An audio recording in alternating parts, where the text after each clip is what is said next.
माटी जगतसिंहपुर माटी होची संग्रामर माटी स्वाधीनता संग्राम को ये माटीर बहु बरपुत्र अवदान रही आज स्मरण करवा एवं तांकर जो जाति प्राणता जो त्याग ताही वर्तमान पीढ़ी एवं आगामी पीढ़ीर ध्येय हो यह संकल्पित हमार आवश्यकता रही एवं आमर प्रिय मुख्यमंत्री श्रीयुक्त नवीन पट्टनायक जो विकासर धारा वर्तमान कार्यक्रम जारी रखिंट ताकू किभली भाव में तल स्तर में प्रतिफलित करवा आज पवित्र दिन में आम समस्ते पुनः संकल्पित हमार आवश्यकता रही।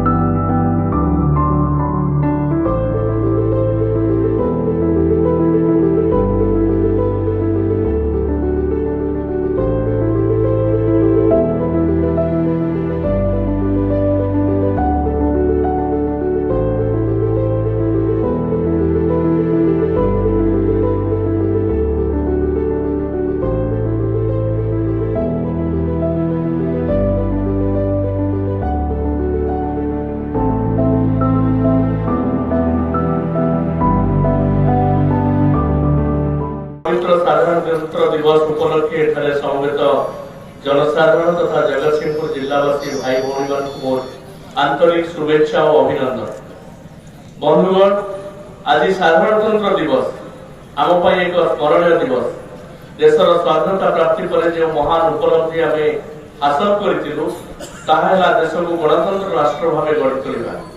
आज आम विश्वर सर्वबृहत गणतंत्र गौरव अर्जन कर पूर्वपुरुष माने जो माने संग्राम बलिदान त्याग तितिक्षा देश प्रेम प्रदर्शन कर आज आम नमस्य। बंधु दास, लक्ष्मण नायक, वीर सुंदर साय, बिरसा मुंडा, बिजू पट्टनायक और अनेक देशभक्त से आम प्रातः स्मरणीय से मोर भक्तिपूत श्रद्धांजलि अर्पण करुच्ची। देशर मुक्ति संग्राम में जगतसिंहपुर जिलार अवदान अतुलनीय। यही जिलार अनेक वीर पुरुष भारतर स्वाधीनता से प्राण विसर्जन कर माटी को धन्य कर 26 जनवरी 1950 मसीह आम एक प्रगतिशील संविधान गढ़ी निजक समर्पित कर संकल्प नहीं।